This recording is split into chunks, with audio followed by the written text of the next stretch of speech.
Alright, so with 1 week to go to the 7th season of the Clone Wars, me, or myself, and a Star Wars fan, 9999, we're gonna go over expectations and some early thoughts we had about it and what we hope to see. Yeah. So I think the first thing that caught my eye was the animations for the trailers. Looked really sharp. You can kind of remember how the first 2 seasons were pretty blocky in the first movie. Yeah, and I've been I revisiting the first two seasons, and obviously, like, animations come a long way since you know, like 2008 or whatever it came out.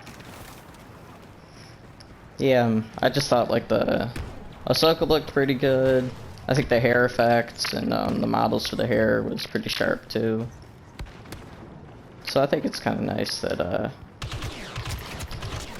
we could still get good effects, even though it's just like even though it's just a TV show, we can still get high quality animation and you know, some good resources financially to make a good show. Alright, now given that we're only getting 12 episodes, I think there's a question of how long the episodes are going to be.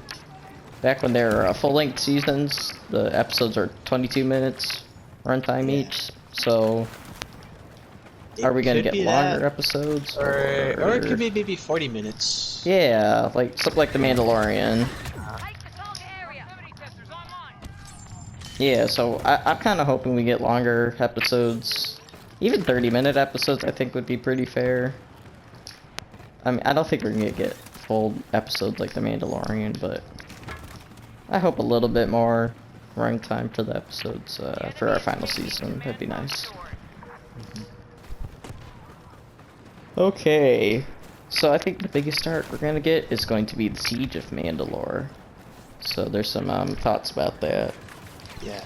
First off, how is Ahsoka and the 501st relationship going to be? I mean, we know they got their helmets painted.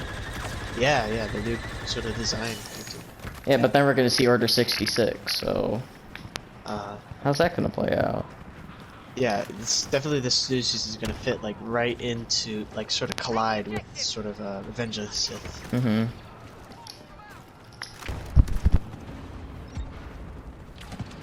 So maybe there's gonna be maybe a scene with like the clones maybe turning on Ahsoka maybe.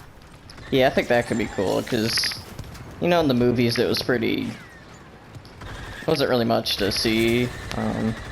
Yeah, true. It's like the music's all emotional and we see all these Jedi die, but it's like we haven't seen the sort of you know the Jedi in the movies do much. Now in the Clone Wars we got to see them do a little bit more, so maybe this time around with Order 66 it might be a bit more emotional. Yeah, the clones were kind of just, they really weren't characters all that much in the movies, so shit, BB-8. So when they turned on the Jedi, I don't know, you didn't really feel as much. I mean, even though the music was pretty good, yeah, you know, it wasn't all that intense. So I'm hoping we can see something really nice. Like maybe the clones are like, oh, we're gonna do this or not. Even though they do have the chips inside them, so I bet that'll be a nice scene. Yeah, I still don't know how I feel about the chips. Yeah. I mean, it makes... I think kind of like the tragedy of the clones is like they're, you know, they have to follow these orders and like they don't need the chips. You know, to me, they should just be able to just, you know, sort of take an order and do it, and that's sort of their sort of tragedy. They don't need these sort of chips. But yeah. And like the more independent clones like ARC Troopers and Commandos, like more of them resisted and helped out the Jedi because they were able to think more for themselves, so... Yeah, and that's been kind of shown in the sort of EU too. Yeah, like the Commando novels and... Yeah. I guess we could also kind of talk about how maybe it will tie into sort of what was brought up in The Mandalorian. Yeah, The Mandalorian. So, like in The Mandalorian, we get, Moff Gideon talking about revealing the Mandalorian's identity as Din Djarin. Mm-hmm. And Din Djarin himself reveals that he wasn't really born on Mandalore, yet, he was kind of affected by the Siege of Mandalore because we see Separatist droids attack his sort of homeworld. And so I think that was just kind of like, sort of like the conflict of the Siege of Mandalore, just kind of like, spreading out a little bit. Yeah, like maybe it happened in more than one system. Yeah. So it's like, could we get a sort of Din Djarin cameo? Maybe. Yeah. It's definitely within the realm of possibility, but honestly, it might not happen. And if it doesn't happen, then it's, no hard feelings. Oh yeah. It's definitely just like wishful thinking on my part. Yeah. I'm not really sure if that was if that had any part in the development of the Clone Wars. I kind of get the feeling that Clone Wars was made first before The Mandalorian. Because, I mean, it came out... The teaser was in San Diego Comic-Con. I don't know, how long ago was that? 2018, I think? Yeah, that sounds right. 2018. And The Mandalorian... Not really sure how long they've been cooking that up. But yeah, that could be kind of interesting. Maybe if that happened, I'm not sure how well we could recognize Din Djarin. Like maybe they would have to like do a name drop or something, but yeah, we could see. Okay, what else? Well, we also did get that Bad Batch teaser trailer for that arc today. You got any thoughts about that? I think, at least for me, I'm a bit more interested now. Yeah, I've also been like recommended on YouTube is that I've seen sort of the unfinished episodes that that were supposed to be made, but then it was canceled, and now Disney's picking up the project. But reviewing this sort of unfinished sort of scenes, it kind of looks like they're just sort of like sort of revisiting those scenes and like sort of like touching them up and like finishing them. It doesn't seem like it's, at least to me, it doesn't seem like they're deviating too much from what was sort of already planned.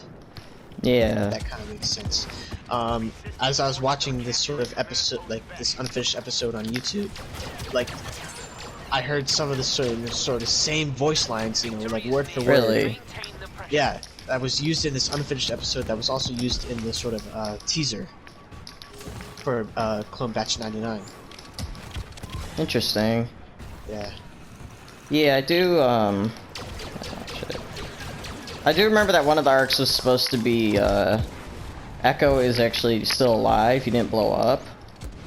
And then they, like, find him, like, with a half-robot body. Yeah. And I think there was, like, the one that you said earlier about, Cad Bane and Boba Fett dueling it out. Yeah. I think I definitely like the Siege of Mandalore idea we're gonna get, but... I mean, I think those other plots could have worked out pretty well. But, yeah. And then our last arc that we haven't really mentioned is the, is Ahsoka's trip in the underground. Oh, yeah. Yeah, got any thoughts about that? She meets that new, I don't know. I'm a little bit worried, with how they're gonna maybe, represent that sort of, the new character? Yes, the new character. She kind of seems to me that she's just probably just there to just be like a social justice warrior. So I'm a little bit concerned. But yeah, I mean, I don't know if that really concerns me all that much, but I'm sure some people are gonna have a fit with it. I mean, if it becomes too obvious and too overt, then yeah, I'm not really sure. Yeah, they might play the gay card with her. And... oh god, I really hope they don't. I mean, if she's a good character, by all means, then... If they can sort of convince me and maybe make their romance in a natural way, then I'll be fine with it. But, yeah, because I have gay friends, and it's fine. I don't really, And I don't judge them for it, but it's just like it needs to feel like natural to me. It shouldn't seem forced. Yeah, if they're just having their in there to romance, you know? just have a gay character, then yeah. And I think it's gonna be pretty obvious if that's the route they take, because I kind of think that's how the route they took with Rey. Like they just wanted to have a female lead and design the story around her. And like Mary, Rey's just kind of like a Mary Sue. That's like one of the main criticisms about her. Yeah. The battle goes well. So yeah, we'll see what route that goes down, but I think I'm pretty excited. I loved growing up with the Clone Wars as a kid, so I was excited when they announced that there was gonna be a new season, and yeah. I kind of grew up with the original Clone Wars, sort of the 2D animated. I love that even more, but Tarkovsky. Yeah, Gennady Tartakovsky. Yeah. Don't really know how to say his name, but yeah. Worked on Samurai Jack. And then I also remember going, like when I was in middle school and high school. That's when the 3D animated Clone Wars. Yeah, the new Clone Wars. Yeah. And then I also kind of grew up with that too. So. Yeah. Yeah, I remember watching it on every Saturday morning, and yeah, it was fun. It's been fun to go back and watch it as a kid too, or watch it on Netflix and Disney Plus. But yeah, well, it's not on Netflix anymore. It's just on Disney Plus now. Yeah. Although you can still find like a Solo, a Star Wars story on Netflix. Yeah, and is Last Jedi still on there? Yes, yeah. Yes, I wonder when Disney's gonna get that back, but enough of that tangent. So yeah, Clone Wars Season 7 premieres next Friday, on 21st, and yeah. It'll be released one episode at a time for those of you who don't know, but...